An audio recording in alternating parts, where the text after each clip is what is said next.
Labdien, cienījamie mediju pārstāvji! Ir noslēgusies Latvijas ministru prezidentes Evikas Siliņas un Eiropas komisijas priekšsēdētājas Urzula Fonderlejenas tikšanās. Un sākumā būs amatpersonu paziņojumi, pēc tam laiks mediju jautājumiem. Vārds Latvijas ministru prezidentei Evikai Siliņai. Labdien, godātie mediju pārstāvji!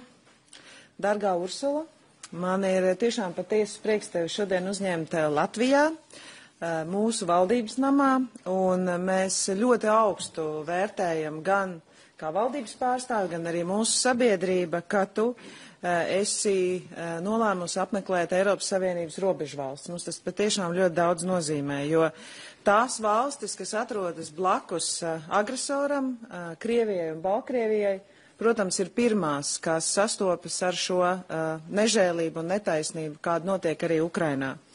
Un mēs to vērtējam kā svarīgu soli, solidaritātes apliecinājumu visai Latvijas sabiedrībai. Mēs sargājam Eiropas Savienības robežu un vērtības Latvijā ikdienu. Mēs esam vērtību cilvēki. Mums nav nekādu ilūziju par Krieviju, un pat veiktie kārtējie Maskavas uzbrukumi civilajiem objektiem Ukrainā, nogalinot vairākus bērnus, to diemžēl vēlreiz pierāda. Mēs atbalstām centienus panākt taisnīgu un noturīgu mieru Ukrainā, un paldies arī visiem partneriem, tā skaitā arī Ursulai par to, Eiropas komisijas vadītājai, par to, cik daudz viņi arī ir ieguldījis sava darba, lai piedalītos ļoti daudzās diskusijās, kas šo mieru veicinātu Ukrainā. Diemžēl šobrīd joprojām mēs neredzam tās pazīmes, kas liecinātu, ka Krievija vēlas izbeigt karu, un mēs joprojām varam teikt, ka mēs zinām, diemžēl zinām no savas vēstures, ka Maskava saprot tikai spēku. Tāpēc mēs Latvijā stiprinām savas spējas un noturību un turpinam vājināt Krieviju. Mēs ieguldām savās aizsardzības spējās, stiprinām savas ārējās robežas, un vēlreiz uzsveru, tās nav tikai Latvijas robežas, tās ir Eiropas Savienības un NATO robežas. Mēs attīstām Latvijā militāro industriju, un noteikti būtiska loma šajos procesos ir arī Eiropas Savienībai. Tāpēc šodien apmeklējām vienu no Latvijas dronu ražotājiem, Origin Robotics, jo šis uzņēmums ir labs piemērs, kā piesaistot Eiropas Savienības finansējumu, ir iespējams attīstīt jaunus un inovatīvus produktus, attīstot arī Latvijas konkurētspēju un arī militārajā jomā sasniedzot citu līmeni. Un tāpēc vēlos pateikt paldies Eiropas komisijas priekšsēdētāji par vienmēr skaidro un stingro atbalstu Latvijai. Mēs kopā, arī kā kolēģis, sniedzam atbalstu Ukrainai.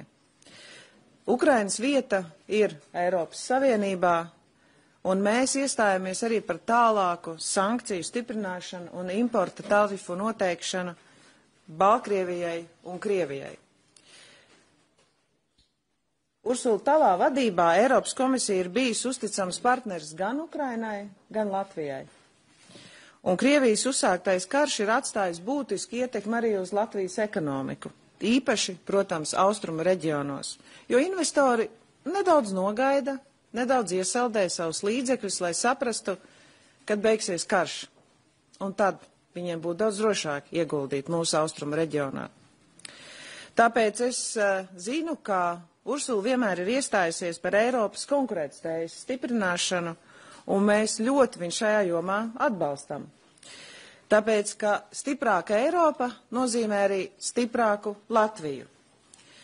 Latvija jau ir atvēlējusi vairākus 100 miljonu eiro austrumu robežas reģionu stiprināšanai un drošības situācijas uzlabošanai. Tāpat mēs esam apstiprinājuši austrumu pierobežas ekonomiskās attīstības plānu tuvākajiem gadiem, novirzotam vairāk nekā 640 miljonus eiro. Tomēr ir svarīgi, ka šie mūsu centieni nav tikai nacionāli, un tie tiktu attiecīgi arī novērtēti Eiropas Savienībā. Šajā kontekstā, protams, mēs arī šodien pārunājām ar Eiropas Savienības komisijas vadītāju ka nākamajā Eiropas Savienības daudzgadu budžetā būs noteikti par šo jādiskutē, par Eiropas ārējām robežām. Un vienojamies, ka mēs strādāsim, lai paredzētu īpašu finansiālo atbalstu Latvijas austrumu reģioniem. Prieks, ka Eiropas komisijas kolēģiem par šo ir izpratne, un tieši tāpēc arī Eiropas komisijas priekšsēdētāja viesojas ne tikai Latvijā, bet vairākās austrumu reģionu valstīs, lai parādītu arī ar savu klātbūtni to, cik viņa labi saprot šo situāciju un nozīmīgumu arī mūsu sabiedrībai, ka Eiropas komisijas līmenī šos jautājumus risina. Es paļaujos uz Eiropas komisijas prezidentus un visas Eiropas komisijas izpratni un atbalstu šajā jautājumā, un daudzgadu budžeta kontekstā pozitīvi ir vērtējums Eiropas komisijas priekšlikums un jau izteiktais piedāvājums CEF instrumentiem. Tas ir kritiski svarīgs, kā jūs visi zināt, Rail Baltica projektam un militārās mobilitātes attīstībai.